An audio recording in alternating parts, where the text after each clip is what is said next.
When I wake, you 24, before my ankles hit the floor. Take a break, say thank you, Lord. Then I dip up out the door. Don't lack it, I can't afford. Built tough like a Ford. Pack the word like a sword. This a battle, it's a war. For your mind, it's a war. For your time, it's a war. For your money, it's a war. This ain't funny, it's a war. For the kid, it's a war. For how you live, it's a war. For your focus, it's a war. We ain't joking, it's a war. Let's tell the squad to squad up. Let's uplift and lift God up. He laid down his life and got up. Rather we wins and lose, they not us. Can't tie us down or hold us back. Pop obliquely, we holy strap. It's a war and we on attack. On point like we on up.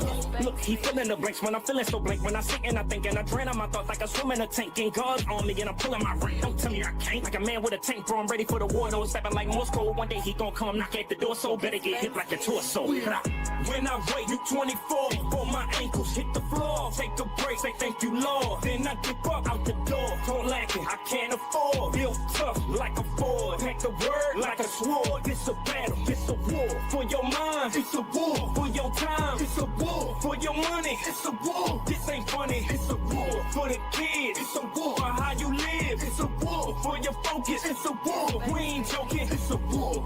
Yeah, it's a war. Gotta cut the tie, you feel a pull. Bible say the flee, let's keep it dead. Elevator, don't work, take a set. Gotta watch the world and do the most. I'm just as radical in my approach. You can ask the kids who checking phones. Nah, don't unlock it, what's the code? I was once timid, now I'm bold. Bought my father business, I don't troll. Time to spread the G, I'm on go. Let her pour it back and watch him grow. In the blood, I'm covered head to toe. Sacrifices made to save a soul. Trying to pack the kingdom, that's the goal. Down and be the lamb, not the goat.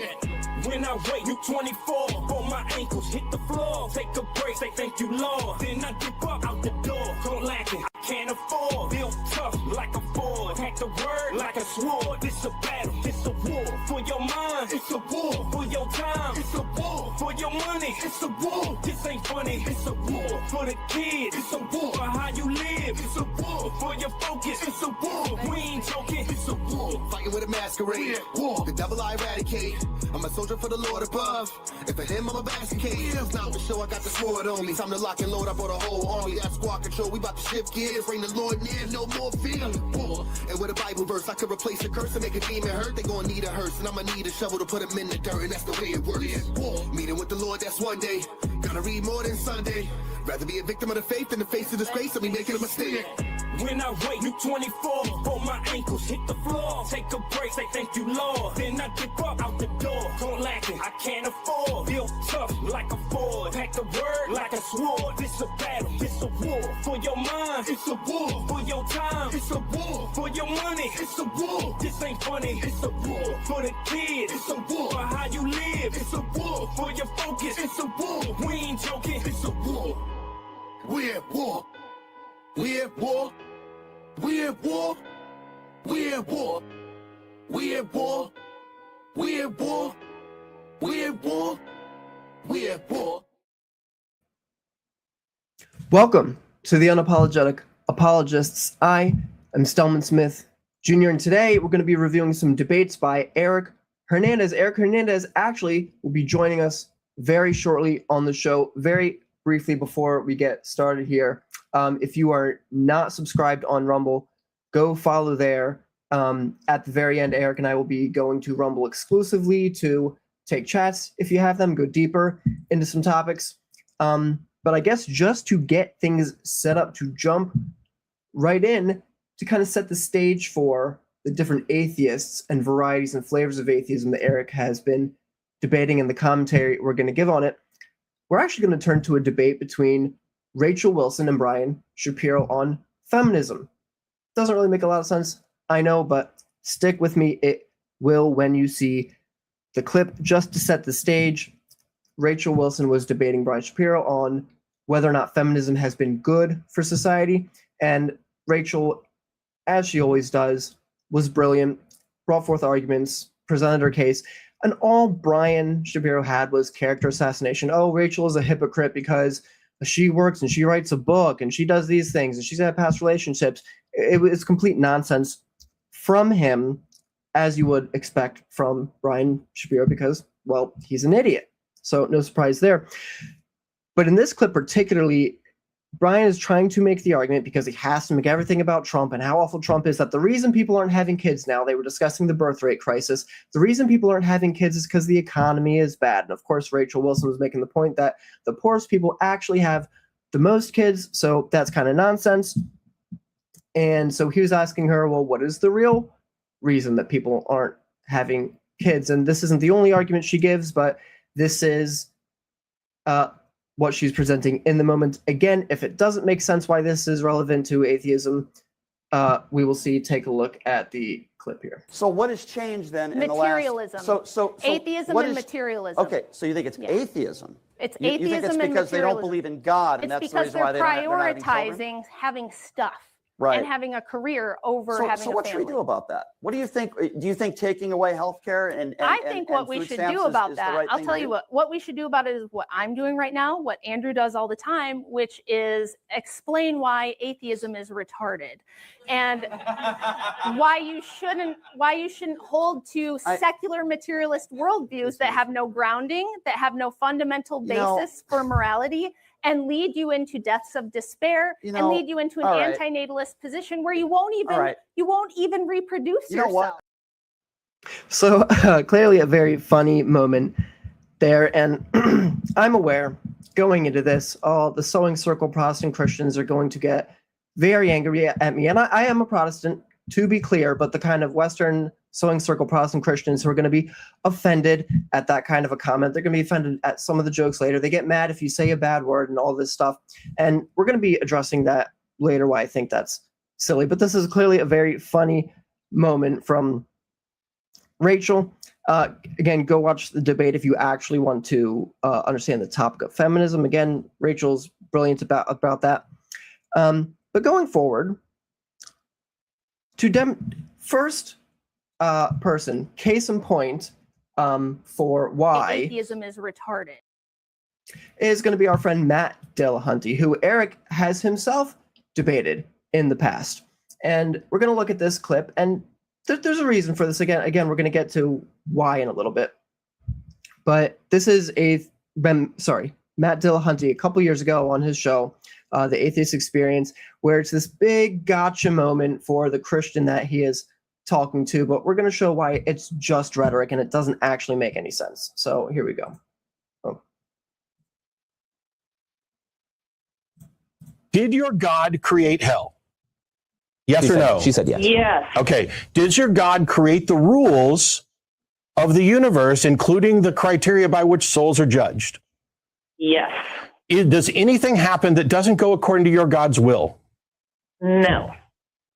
Then your God is ultimately responsible for everything, including the people who he sends to hell.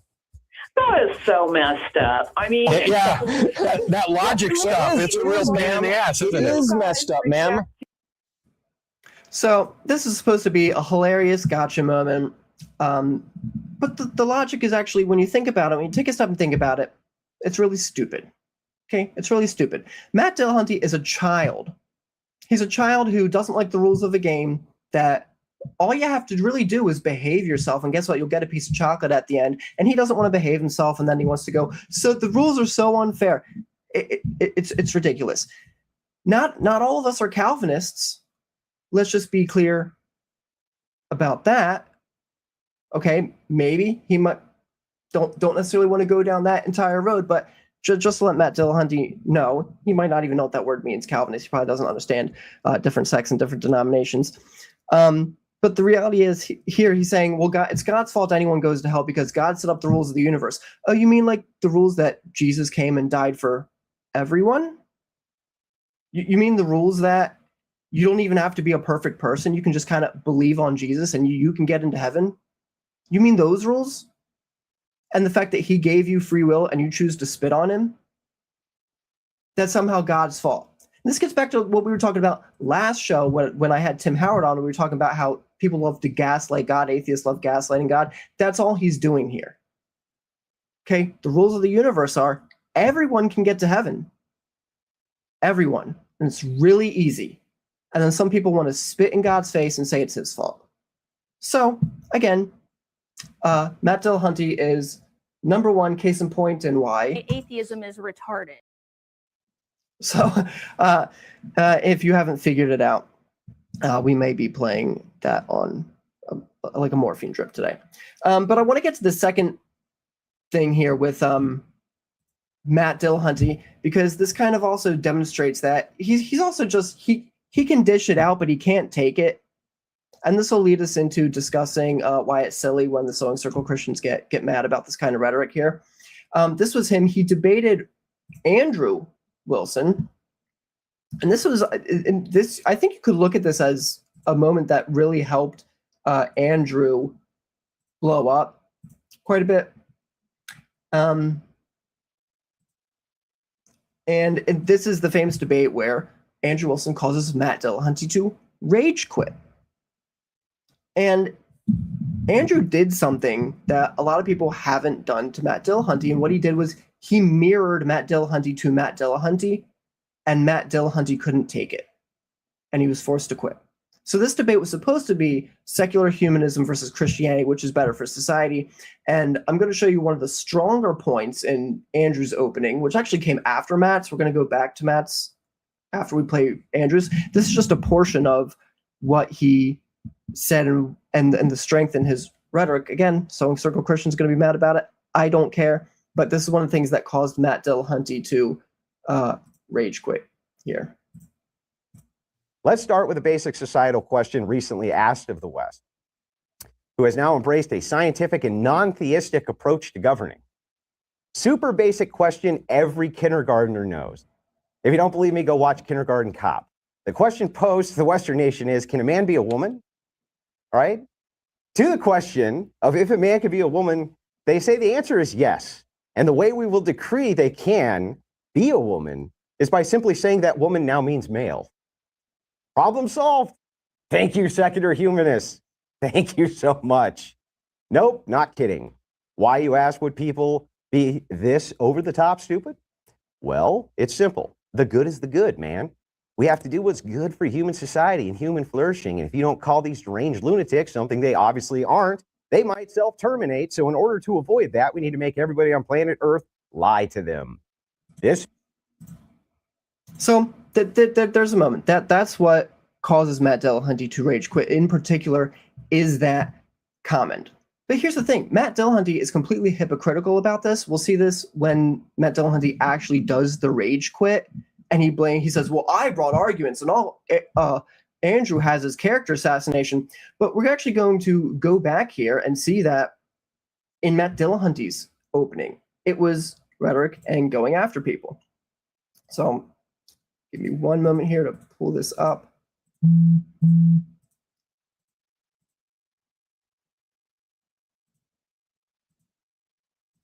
Sorry, YouTube is being really weird about how we play this now. Mike Johnson's the new Speaker of the House in the United States. He's homophobic as all get out. He's argued to criminalize homosexuality.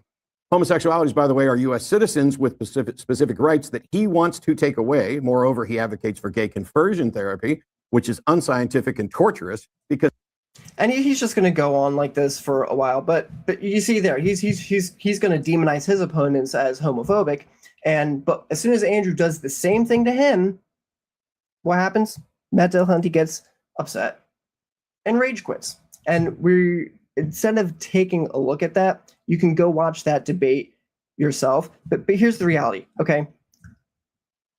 A lot of people got mad at Andrew for that. And they get mad at Andrew all the time. This is not a new thing. And yes, does it go too far sometimes? Yeah, maybe. But here's the reality is Christians have been too weak for a long time, especially, and it's because of the Sewing Circle Protestant Christians who have pushed this gospel of niceness.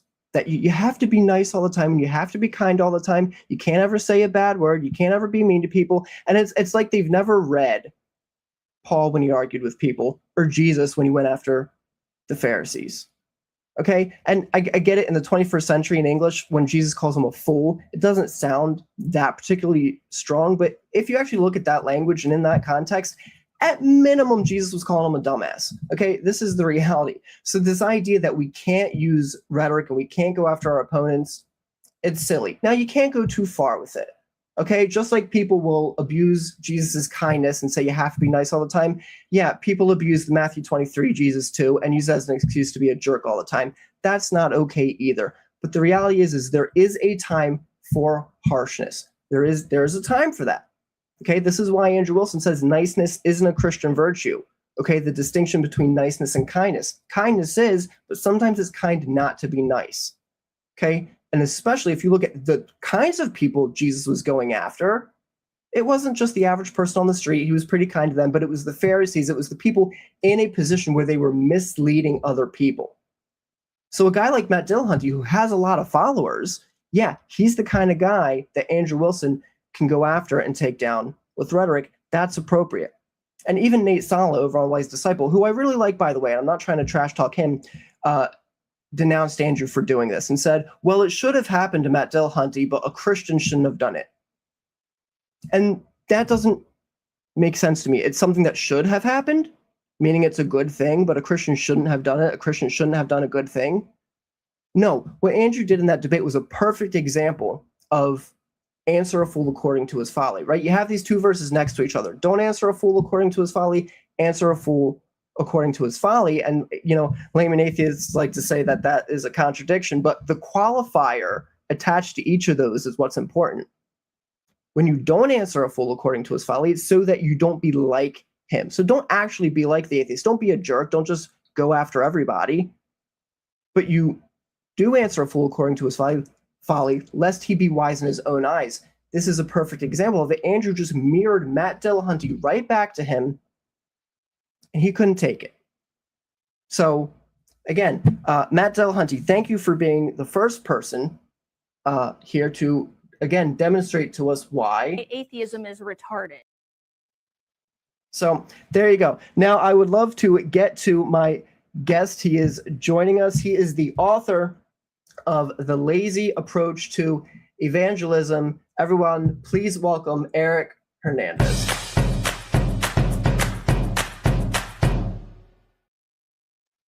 Eric, thank you for being here, sir. Oh, I can't hear you. I said a nice intro, and thanks for having me. How are things going? Great. How are you? It's been a minute since we've been able to do this together. Yeah, it has. Looking forward to it. Yeah, so we are actually going to be looking at a few debates here that you had recently that all sprang from a post. Would you like to real quick give the rundown on like what that post was and how it got all this attention? Yeah, so I have my own ministry called EHM Apologetics, but I've also for the past at least 5 years I've been working with the ministry called Maven, and in a nutshell, we basically take students on apologetic mission trips. I just got back last week from Colorado. We train them, then we go out and we talk to. We have these high school students going out having gospel conversations with college students, and then we bring in 2 non-Christians in during the week. One of them was like a new thought Christian, put it that way, and the other was 2 atheist humanists talking about humanism. And on one of those trips, this was back in March, we went to the Grand Canyon, and as I know you're aware, and your listeners may be aware, there are various arguments for God's existence, and one of those arguments is the argument from beauty. And in a nutshell, it's essentially, art points to an artist, just like design points to a designer. And I don't know if you've ever been to the Grand Canyon, but you look at it and it's just gorgeous. I mean, it is. I didn't know what breathtaking was till I went there. I'll put it that way. So anyways, so I just posted a picture of the Grand Canyon, beautiful, and the caption simply read, "Therefore God exists." Now, for whatever reason, Facebook just like threw that out to everyone that thought would engage with it. And I guess even the Facebook algorithm knows that atheists like to engage on that stuff. So a bunch of atheists that weren't on my friends list, but I guess Facebook pushed it out there, that were like, at first there were comments like, "Oh, it wasn't Noah's flood." And I was like, "Never said it was." And then some were like, "Oh, that doesn't prove creation." And it was just so the assumptions they had of your average Christian that all Christians believe and think the same. And then someone said something like, because again, my point was about the beauty, but again, the caption just said, "Therefore God exists."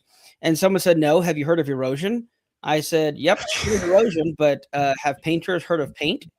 I mean, it's like, what does it matter how it came about with erosion, with a paintbrush, so to speak? In other words, point is, none of that invalidates it. It's beautiful and it points to God. Yeah. And from that, I've had a chain of discussions from people who either were disagreeing on that post or started disagreeing about that post. And the Lord just kept opening opportunities to begin bringing non-believers on my YouTube channel, which is something I just started doing this year. And it's been fantastic. Yeah, that's great. And that's quite funny because that's the same thing Matt Dillahunty does. Everything is 6-day young earth creationism. So for them, it's like everything has to be the flood that you're commenting to. It can't be a sophisticated philosophical argument from beauty. That would be too much to handle, Eric. Don't you know? So and it seems that you've built a relationship with at least some of these people you've had on your channel. So look, not trying to be a jerk here, okay? Notice when in the stinger when Rachel said, she said the atheism. It's the ism, okay? The reality is these people on your channel were making some pretty dumb arguments. We're gonna highlight a few of them. So I apologize for the dead air when I'm having to import these screens here. We're going to go. This is one of the guys you had on your channel. Or if I can see him here. Yep. And not the greatest arguments here, but just a warning for everybody, it's only going to get worse from here on out. This guy was actually probably the best, most formidable. That it's not saying much, but again, it's only going to get worse from here. So I'm just going to play 2 quick clips. Before you play, do you know who that guy is? I only learned minimally what you guys discussed together when you were on. I didn't know him prior. So back in maybe 90s, I'd say early 2000s, Christian rap, it still is a thing, but it was kind of growing then. And I remember I was, I like rap, I like metal, I like all kinds of genres of music. And I was like, okay, I wonder if there's any good Christian rap out there. Well, there was a very, very popular rap group, Christian rap group called Cross Movement. And he was actually one of the original people there. And about maybe 4 years ago, don't quote me on the exact time, he came out as an atheist. Now, some other background before you play it is he would preach at churches. He went to some Reformed Theological Seminary. I forget which one it was. I want to say Westminster Theological Seminary. And he claims that he also not only took apologetics, he actually helped teach some apologetic classes. So keep that in whatever it is that you're going to play. But yeah. Yeah, and just to set up, I mean, all of these guys claim the same thing. Oh, I know all the arguments and this and that, and then you present them, and it's their first time hearing it clearly. And so in this particular case, I guess just to set it up, is you had been making the argument. You are doing it as the evolutionary argument against naturalism. I prefer to focus more on the determinism aspect of it, although they're really kind of one and the same there. Sure. But so you've basically presented this. Again, people go watch the full context just so that I'm not rehashing it all right now, because we kind of want to focus on the commentary a little bit. But yeah, the idea basically is that if you're determined, if all of your thoughts and all your beliefs and even how you think about your beliefs are determined, then you really don't have a rational justification. And this is something that he's really about to concede.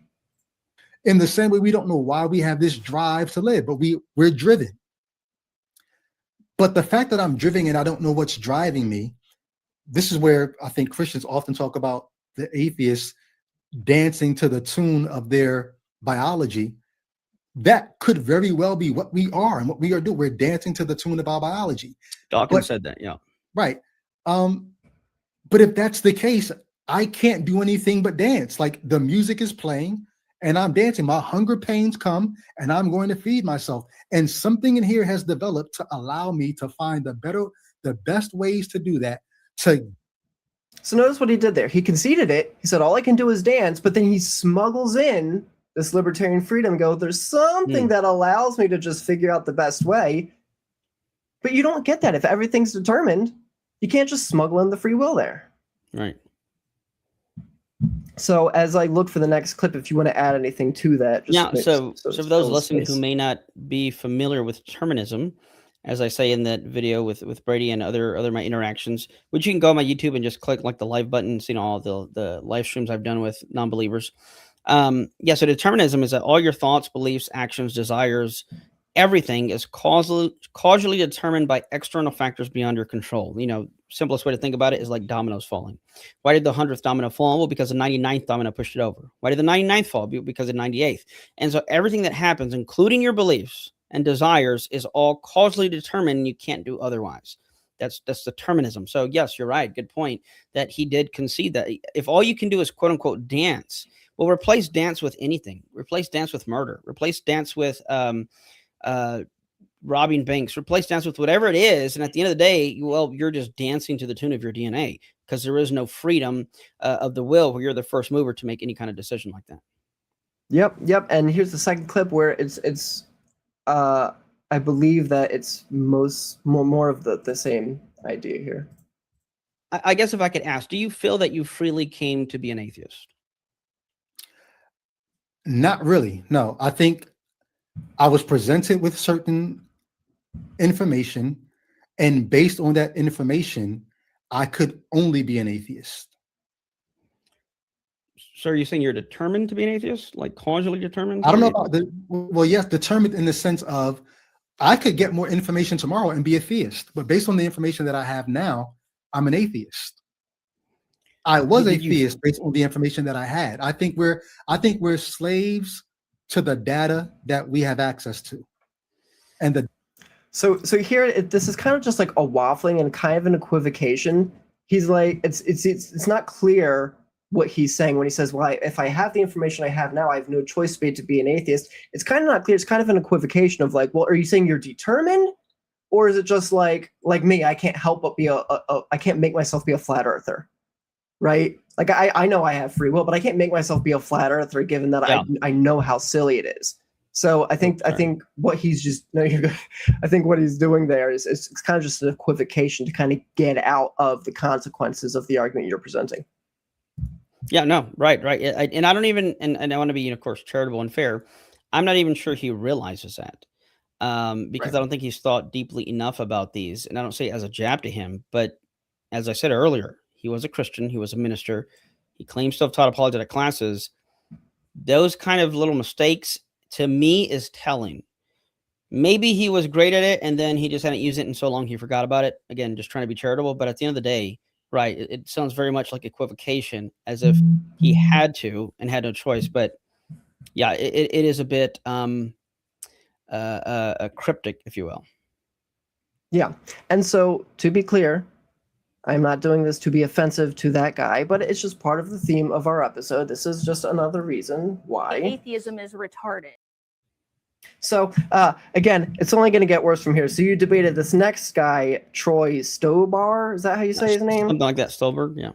Stober. Again, another ex-Christian. And these clips I don't have, but what I found hilarious was you pointed out he had a video that said all apologists are dishonest. And he had this little pen that he's pretending was a red flag. And he was going to raise it every time you, Eric, were dishonest. And he was doing it the whole show, just every time he disagreed with you. So apparently just all disagreements are you lying. I thought that was quite funny. Yeah, it was weird. He said he wished he had a red flag, and I was like, yeah, whatever.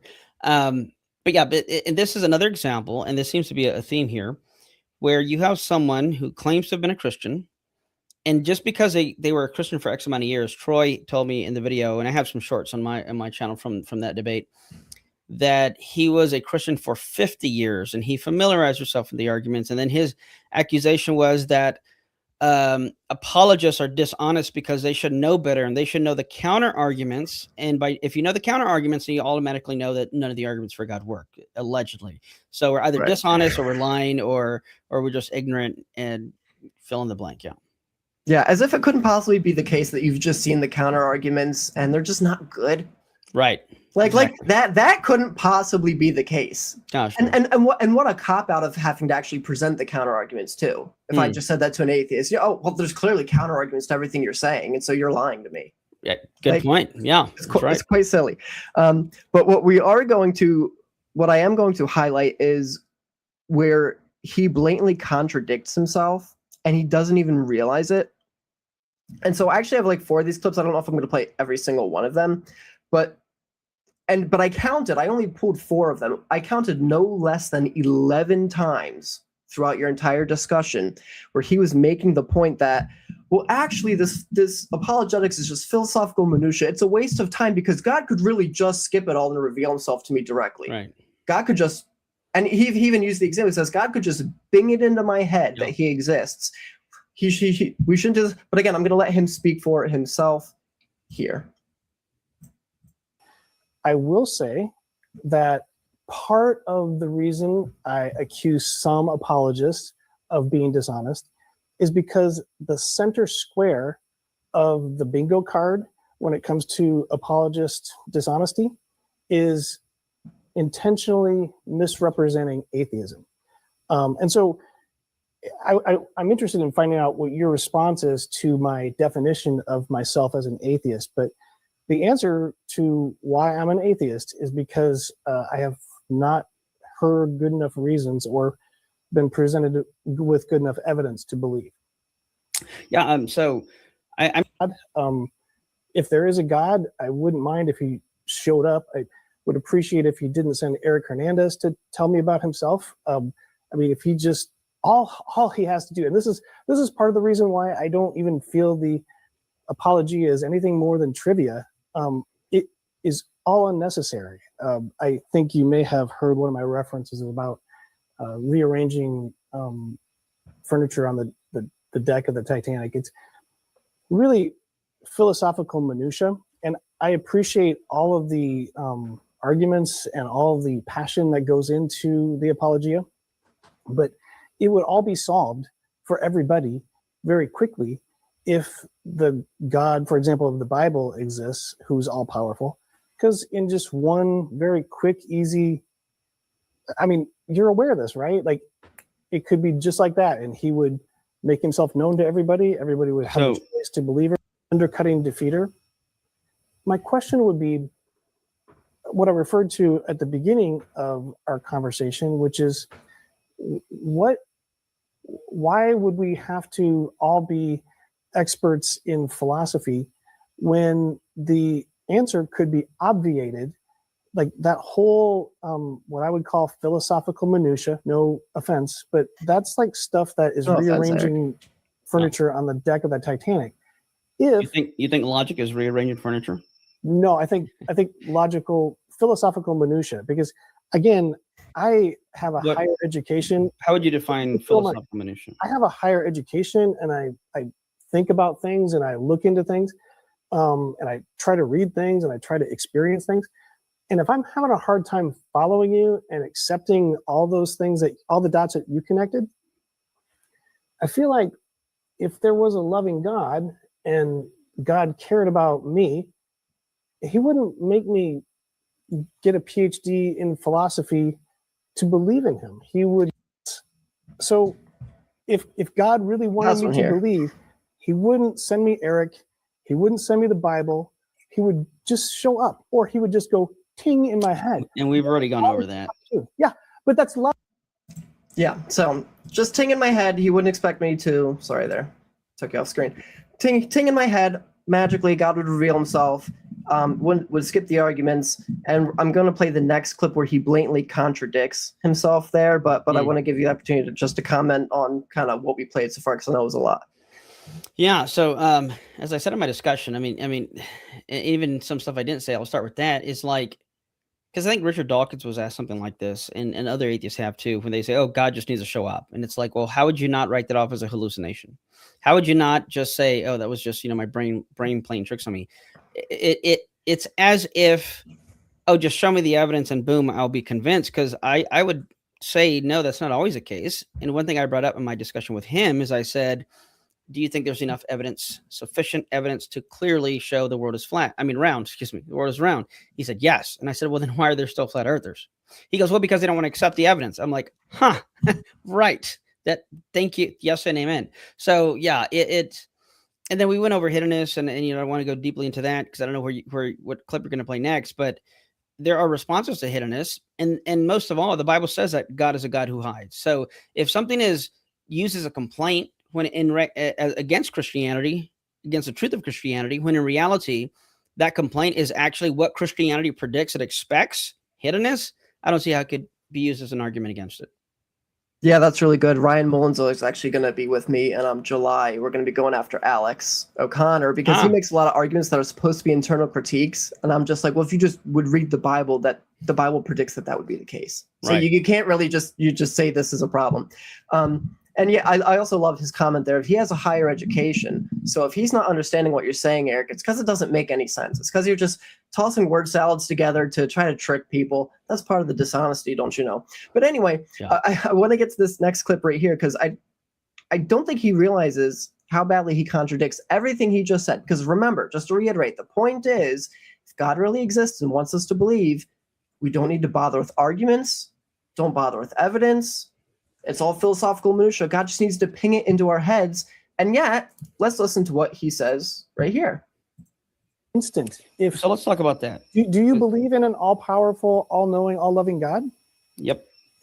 Why doesn't he just, if he really loved me, is my opinion, but he wouldn't like just expect me to believe some ancient text.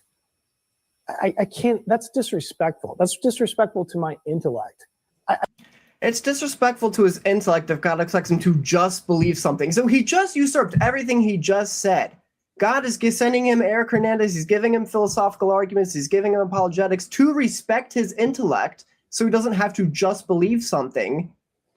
And when he does that, it's a complaint. It's, oh, God expects you to do too much intellectual work and he's just bringing the information into my head. On the other side, God shouldn't just expect me to believe something. That's disrespectful to my intelligence. You got to pick their guy. Yeah, it's a great point. Yeah, you're right. Because on the one hand, it's like, oh, I don't have a PhD in philosophy, which I told him, neither do I. It doesn't take a PhD in philosophy. You just have to think critically. But no, that's too much work. God should just show up. Then if God just shows up, it's like, oh, well, wow, now you just expect me to believe? That's disrespectful to my intellect. Right. He's talking out of both sides of his mouth. Good point.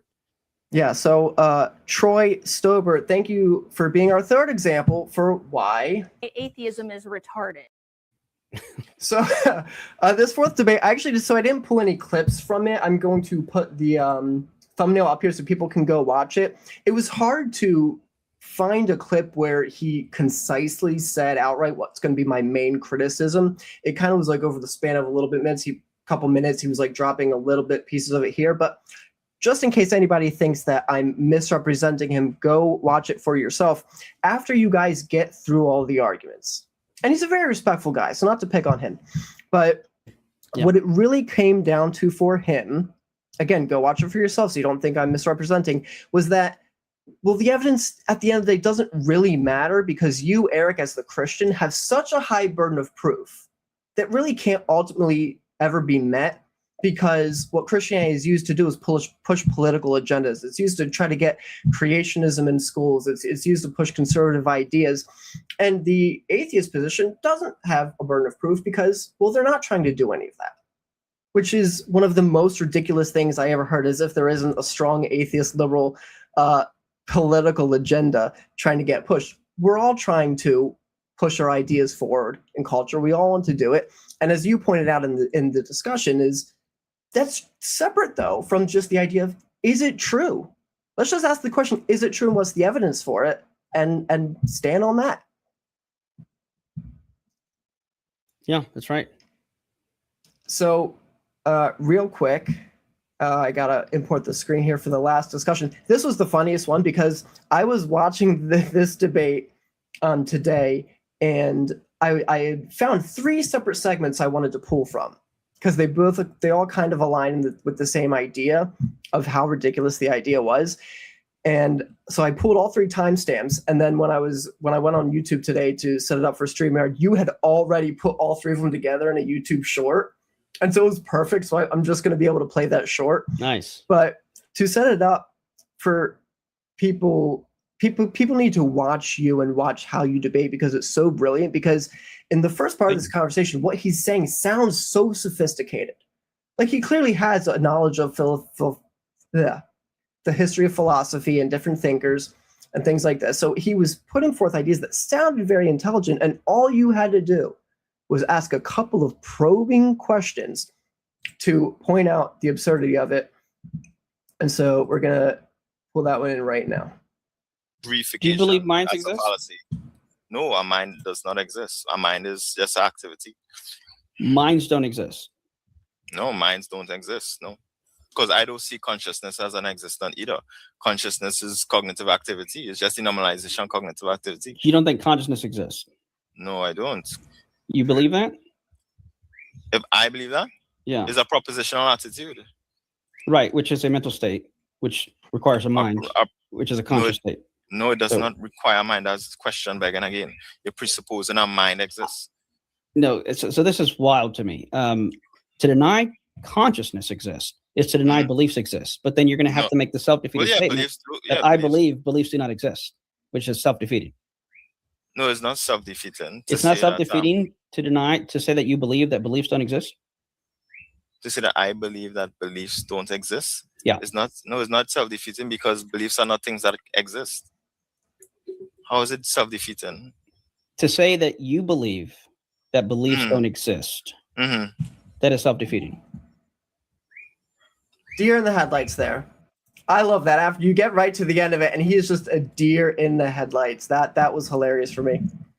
It looked like it was clicking, and I really hope it was. But then I was hoping it was, and then when I posted that short, he like commented, just doubling down. Right, but what you're referring to, it's shameless plug, as you already mentioned, lazy approach to evangelism. Yeah, in there I show how. I mean, I have like 5 different types of tools, if you will, and one of them is learn how to remove the fluff from a person's objection statement or assertion. And as you said, you know, it sounds philosophically articulate. It sounds like he's making a case, but just remove the fluff. And the logical conclusion would be if there's no minds, there's no beliefs. But if there's no beliefs, then you cannot believe there's no beliefs. And so, yeah, as you pointed out, it's just a matter of knowing where it comes from, remove the fluff, and then ask questions to show the fallacy. Yeah, and he was driving me quite crazy. He kept accusing you of begging the question over and over when you weren't, in fact, begging the question. We could get into what that is for viewers, but what he was doing is he kept just making assertions and just saying that the things he believed were kind of true by definition, and he kept just asserting it. And when you would respond and simply state something from your worldview, it was begging the question. And that's not what begging the question is, right? It's baking the conclusion into a premise in your argument. It's not just saying something from your position, which you were ready to argue for. But every time you did that, he just said you were begging the question. That was driving me crazy. Yeah, like I think one of those times was like, well, there's a mind. He goes, no, it's begging the question that there are minds. And I think that's what led into, well, of course minds exist. And did you see the recent one I put out today of the short with him? No, I didn't. Okay, I mean, if you want to play that one, it's something similar, but it just has to do with whether or not he exists, which I think was even more wild than this one we're talking about here. And then there were people in the comment sections actually saying like, oh, I just wasn't understanding him, but I think I understood him pretty well. And the same conclusion follows. You know, I'll just, when you find it, I don't want to spoil it, but it's pretty much the same thing, but with respect to existence itself and him existing. Yeah. I'll have to see if I can look for shorts. Yeah, I think I got it right here. Let me try to take that back to the beginning. Why isn't it playing? There we go. All right, 1 second here. Apologies for the dead air at this moment. That should work right here. We should have it. Yep. Streamer. Yep, perfect. You don't believe you exist? We just went over this. I am yes or no. Give me a yes or no. Do you exist? No. Corey. That's an appeal to ridicule, though. That's an appeal to ridicule. Okay, I apologize for laughing. I wasn't ridiculing, but that's basically what you're doing. Corey, my dude. It's funny. We can't Who's the one denying funny. That you don't exist? Who? Yeah, who's denying? Well, I am a subject. I am the cognitive activity. You just said I. But I am not. But I am not. How can something that doesn't exist deny itself? You're not listening to me. I'm saying I am not the existent. So I am not denying. I am not that which is acting. You follow? I think if I slow it down a little bit, you know, it'd make a little more sense there. I think it's absurd. Why? Why I think it's absurd? You didn't show any concerns. You are saying I don't believe that I exist. That's self-defeating. I am not an existent. So what you're doing in that argument? You're not listening, Eric. He's not an existent. I'm not even making an argument, Corey. I'm just repeating what you're saying. You're No, saying you're not I repeating what believe you that I said. do not exist. That's not an argument. That's just rephrasing what you said. If you think your own words are an argument against your view, then I think that's telling. You don't believe you. Yeah, I'm glad you had us pull that one on. That one's hilarious as well. And again, it just shows the power of asking probing questions to point out the absurdity. You just made it him admit it himself. Yeah, and then he said, if I just slow it down, it'll make a little more sense. I wasn't having trouble understanding his position. It's just that his position was self-defeating. I mean, it's absurd. You know, Right. Rene Descartes, I think, therefore I am. Because again, in order to doubt your existence, you have to first exist.